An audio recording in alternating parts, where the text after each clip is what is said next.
Hi everybody, happy Friday. We have two meetings coming up, Addington, Alexandra Park tonight. This is about Alexandra Park because Craig Thompson, we have an absolute beauty coming up.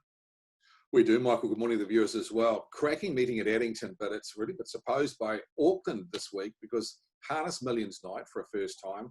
Chuck in the Spring Cup where your favourite for the New Zealand Cup now, copy that goes round. And more importantly, Michael gets to the outside of the front, which changes the whole structure of the race now, because had he drawn the second row, it was going to be a big task. We'll talk about that, Michael, but you're really looking forward to a big program. We've got a lot of southern interest now heading north, so it's adding to a really good card. Yeah, 10 races. First is at 5:56, so hopefully you've beaten the traffic and got home in time to watch that. Let's talk about the Spring Cup, because they're the big boys and girls. Princess Tiffany came out this week, so copy that went from one on the second line, which I thought was really tricky for punters, to the outside of the front line, which is probably not too bad. But it does suggest, if everybody steps evenly, which they won't, he could settle 3 or 4 back on the outside, Craig. Again, it's an interesting test. So does he deserve to be $1.50, or is that underpricing because of the hype, or are we still not catching up? Is he just that good that he'll bolt him? I think he's getting to a point now where he's ticking all the boxes, Michael. I had my reservations about him going through a long campaign early on. That hasn't unfounded to me in the last couple of weeks. He's just seemed to go through week after week with better manners, more tractability, winning in different options, whether he's in front or like he had to do a fortnight ago, come out and sit parked out the last bit. What he's got in his arsenal at the moment is very good standing start manners. He doesn't seem to have a problem with that wherever he draws. Now, maybe drawing the outside of the front this week's a huge advantage for him, that he can just out of the early traffic. I don't see anyone wanting to lock him the way he's going at the moment. We're 6 weeks out from the Cup at the moment. I just see him progressing forward. His trial on Saturday or Friday, you caught that on the box set. You showed it last night, Michael. It was very, very good. I mean, he closed in a couple of very good horses, untouched. Mate, he's got no kinks in his armour. $1.50 is about right. You start talking about kinks and armour. It's been a really unusual open class season because Mark Shard's let me down a couple of times. 888 was better last week, but I thought he was pretty plain at the start of the campaign. Bella Montana's manners I'm not sure about. Star Galleria, I think, is okay at some times and other times not so impressive. Who do we rate the second best of this crop? I'm probably thinking 888 because he was better last week, but I'm not really sure. Usually there's quite a defined pecking order after 2 or 3 races. I don't see any order here at all behind Copy. I tend to agree with you in the fact that Bella Montana, I think probably going into this campaign would have been your logical second choice beyond Copy That for the Northerners going forward. But Michael, I've been really disappointed with her.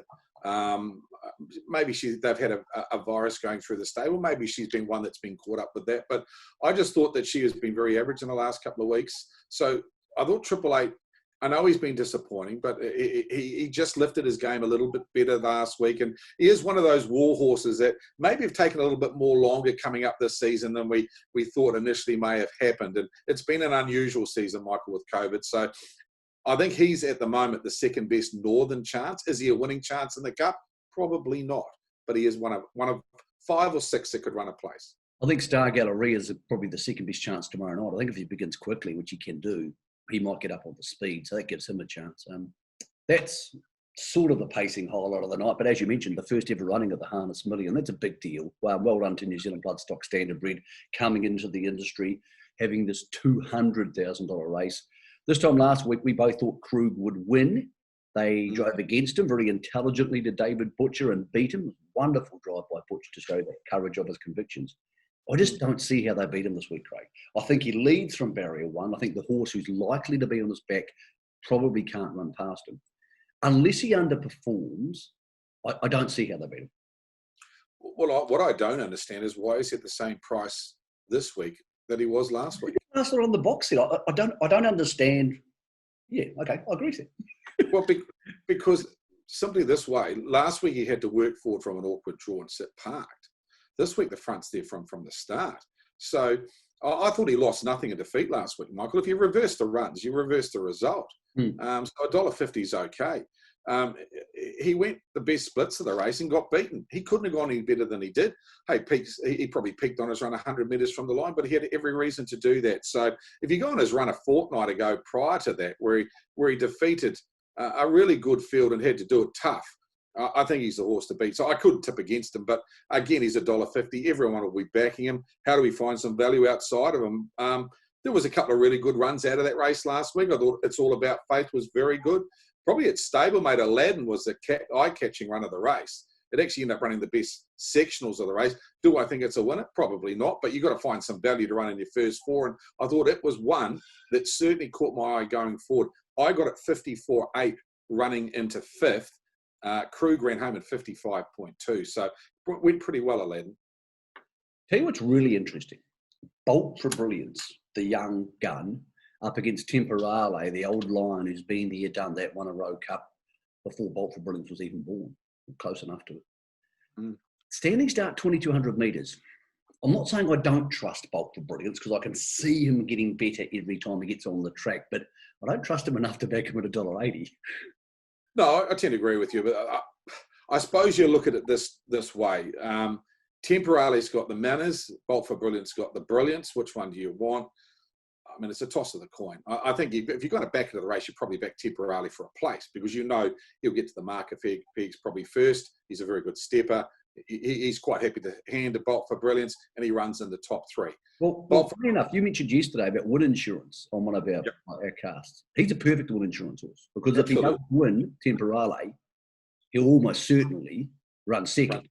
I'm not saying Not Dash can't win, but I think he'll run second. Well, you know, that's probably not a bad way to attack the race. Oh, absolutely. What we've got is a fantastic group of 4-year-old trotters at the moment, and Bolt for Brilliance is now falling into that category. I mean, we had to see him step up in the last fortnight. We've seen that, Mike. We had no reason to win last week. It was a real hard watch if you're on him at the shorts.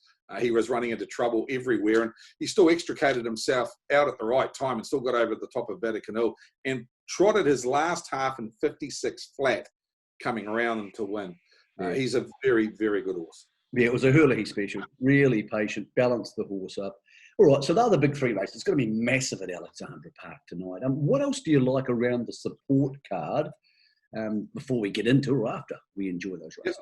I like smoking hot cheddar in the last, Michael, for Andre Putama. Here's a guy that's doing a fantastic job. He trained 2 winners at Cambridge last Sunday at their day meeting. Doesn't have a big team, but of course he's associated with Ray Green, and obviously he sees what's going on at Lincoln Farms, and he's adopting a few tactics with his training methods that he's getting out of being a stable rep for the team. I really like this mare. I thought she went great last week. She ran the best sectionals in that maiden field and only ran 4th. She came from the outside of the second row.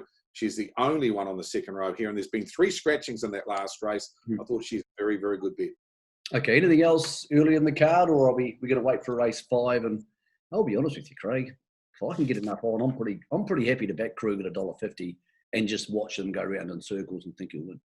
Well, I think it's a multi-night, isn't it, Michael? Because I do believe Krug will win, and I believe Copy That will win as well. And I think the bookmakers are giving you a fair price on Krug at $1.50, and I think Copy That, even at that short quote, I think you'll be winning our feature. I think there's one to start the night. I almost backed it last week, but I was actually driving to the races with one. Luke John. I thought the change of driver would help. The boys have got serious and put Tony Hurley on. Gee, it was good, Craig. You don't see a lot of maidens at Alexandra Park, not on those good maiden races, not in a battling maiden, you know. In a good type maiden race, they don't sit park to win very often. It was good. It was good. What I worry about that race is how that race is going to have any speed into it, because there's only 4 in there. It's 2,200 metres. Alta Wise Guy is your leader, and it's stablemate CEO Arch drawn outside it. So there's not a lot of pressure, unless you think that Luke John can cross Alta Wise Guy at the start. He's going to have to come from back in the field. You know what, Craig? He sat parked outside General Montana last week. I can't see why he can't sit parked outside Alta Wise Guy. Possibly can. The only thing you'd say is those horses that are in that race have come out of the sire stakes heats. Yeah, I agree. Yep. He's now stepping up. It's going to be interesting. Alexandra Park tonight, first race goes at 5:56. Bet responsibly, but also have some fun.